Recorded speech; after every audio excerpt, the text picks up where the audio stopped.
Hi everybody, it's Caitlin, and today we're going to talk about writing prompts, what they are, and how to implement them in your writing exercises. So a writing prompt is anything used to promote writing, be that a color, image, or phrase. So long as it's something you can use to get the creativity flowing or focus your exercise, you could consider it a prompt.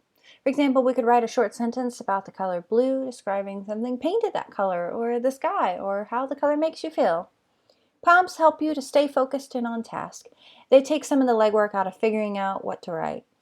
If you aren't sure what to write, pull up a prompt either from your brain or check out some prompts scattered about the interwebs. There are plenty of sites that will provide you with free prompt generators. So here are a few of the basic prompts I like to use to get things going so you can get an idea of what kind of prompts exist and how they work. Single word prompts. Things like pink, coffee shop, bicycle, and rain could be considered single word prompts. These words are used to imagine a physical object for you to center your work around. What things are pink? Are coffee shops loud? Do bicycles make you happy? And how amazing rain sounds. But if you're in the mood or you need to work on your emotional side of the spectrum, you could use words like love, pain, gloom, pride, or happiness as your prompt, forcing yourself to think about the emotion, what you or your character would identify that emotion with, and how to describe it. Scenario prompts. Scenario prompts are moments in time or a scenario that you'll be writing with. This can be as simple as a city at dusk to as complex as a war council in the midst of a heated argument. This type of prompt can include things like time of day, setting, characters, atmosphere. I've often found the more vague the prompt is, the better. I like to think of this prompt as the center of the box you'll be writing from rather than the confines you'll be writing within. A city at dusk allows you much more imaginative room than a war council in the middle of an argument. They both have the opportunity to provide you a great prompt. When you have to stop and think about why things are the way they are, you can easily get lost either as you dissect the scene or as you build it. So I find setting word maximums very helpful with this prompt. First line prompts. This writing prompt gives you the first line of a scene, sometimes with no other context, and expects you to build out from it.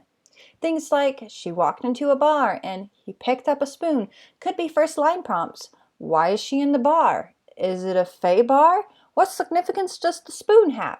Is he about to eat something that's been poisoned? You can also use dialogue in first line prompts. You are the one and stop assassin both offer the chance for a really interesting first line prompt. With these prompts, I usually give myself a little extra time, but stick to the same maximum word limit that I use for scenario prompts. Title prompts. Title prompts aren't my usual go-to with writing exercises, but I often start my books with a vague idea of what I want and the title. Title prompts give you a working title like A Silver Shadow or Best Journey to give you a kick in the pants about starting your work.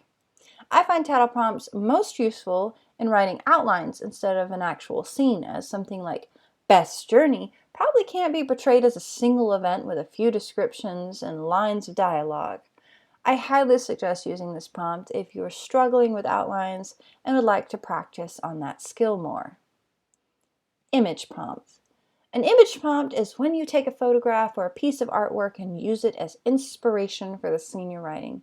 A photograph or drawing of a scene, an object, or an action as well are all examples of image prompts. A photograph or drawing of a scene, an object, or an action are all examples of image prompts. If you're looking to work on your scene setting skill set, pulling up some images of a dark forest or a cityscape might help you focus, while an image of two people talking might give you the opportunity to practice your dialogue. Now, these are by no means every prompt available, but these are a few that I use. I hope this video has been informative and has helped you understand a little more about the different processes you can use in your writing exercises. If you like this video, please hit that like and subscribe button so you can be notified when new content is up. I post new videos every Thursday.